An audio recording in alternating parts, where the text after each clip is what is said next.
76% of Americans live paycheck to paycheck. 64% of Americans that have businesses break even or lose money. Most people don't have any money and have accepted the fact that they don't have any money. They don't have any leftover money. They're fearful of money constantly. They overspend. They don't know how to produce money. They definitely don't know how to multiply. The land of the brave and the home of the free, it's not even close to the truth. It's just important for people to understand that complaining has no value. And if you complain about not having enough money, work more. If you complain about not having work-life balance, spend more time on vacationing and your family. It's super simple. Let your actions dictate instead of sitting there and feeling like you're not in control. Poor people say, I can't afford it, I can't do that, I don't have time. It's an escape. And I mean, it's easy to say I can't afford it. Oh, I'm too tired. Oh, I can't go to the gym. You know, when you could go to the gym, but no, I can't. The truth is, I'm just too lazy to go to the gym. Money doesn't have value, right? And this is an important thing that most people don't immediately understand, is that money itself doesn't have value. Money is a vector for transmitting value. It's how you express value.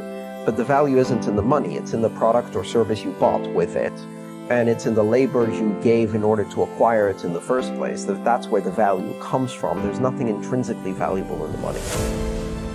You shouldn't put money in a house, you should put money in your brand. You should put money in the marketing. You should promote yourself, not put money in where you and the kids live. Right. Why is that a mistake? Because it's dead money. I mean, it can't, a house can't make you money. A house does not make you money. The only reason people think a house makes them money is they're comparing it to, if I rent, that costs me money. But, you know, if you need to go to a hospital, you don't buy the hospital. You rent a bed to get out of there as fast as you can. If you go on a trip, you go to America and you want to go to Disneyland, you don't buy the hotel, you rent a room. And nobody thinks poorly of that. They're like, yeah, I'm gonna go there, use the place and get out. That's what you should be doing with your living. Find a place where you can rent, pay rent monthly. Don't own the house. And take all the money that you would have put in that house purchase, down payment, extra money, fixing it up. Use all that money to improve your business and yourself so that you can get more money, right? So I see so many people here like, I'm gonna invest 300,000 pounds in a house to hopefully make $30,000, 30,000 pounds. I'm gonna buy it for 300, maybe I'll sell it for 600,000. I'll double my money.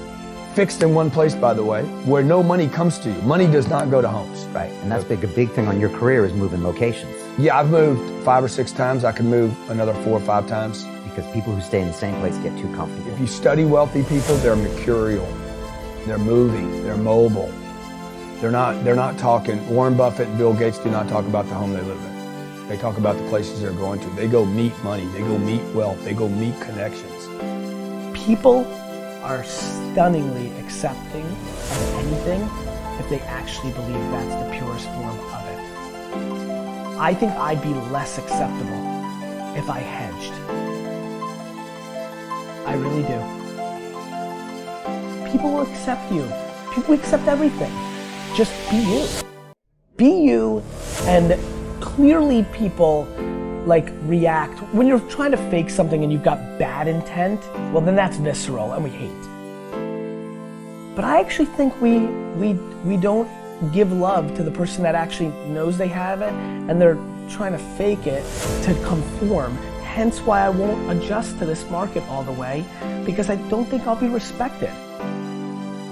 I know what my intent is, so why would I be scared? I want to build the biggest building in town. That's who I am. And you know how I want to do that? By building the biggest building in town. And a lot of people want to build the biggest building in town, and you know how they want to do it? By tearing everybody else's building down. Poverty is passed on. It's taught in the families. And middle class is taught in families. And so the people right now who are sitting at home, who are struggling financially or worried about money or unhappy, they may be making a lot of money, but unhappy with what they're doing, it was probably taught to you. And your superego was taught, get a job, work hard, or you'll never be rich, or the rich are evil, or whatever. And until you change your mindset, Correct. Money won't help you, right? Correct. And we see that with people that win the lottery, people that make more money, they still have the same problem. Right. Because they have that poor man's soul. Right. If you're poor, you'll always be poor. That's really hard for people to understand. Yeah, the money will disappear that fast. Just like most pro athletes, they make millions of dollars, and but 65% are bankrupt 5 years later. It's because they come from poor families. Now you tell them that, they get very angry. Not, it's the rich fault. You guys ripped me off, and government ripped me off. But unfortunately, what Mr. Lipton was saying, it's passed down genetically. That's the frightening thing. And it's interesting when you commit to something, little gifts just start automatically showing up. It's a phenomenal thing. It's happened my whole career. When I fully commit, somebody will bring me something. And then look, then keep your eyes open. And by the way, the package may come wrapped in a package you weren't thinking about. Hard work. Or like a voice, or like a person, or maybe from a different direction than you thought, or an offering where you're like, you read something about this and that's not the thing. Like all throughout my career, it's come in weird kind of ways. If you ask for help, and somebody shows up at the door, maybe invite them in, regardless of what the packaging is or what you've heard about it, whatever. That's really been beneficial. How old are you? 44. I'm 40. Do you know how young we feel?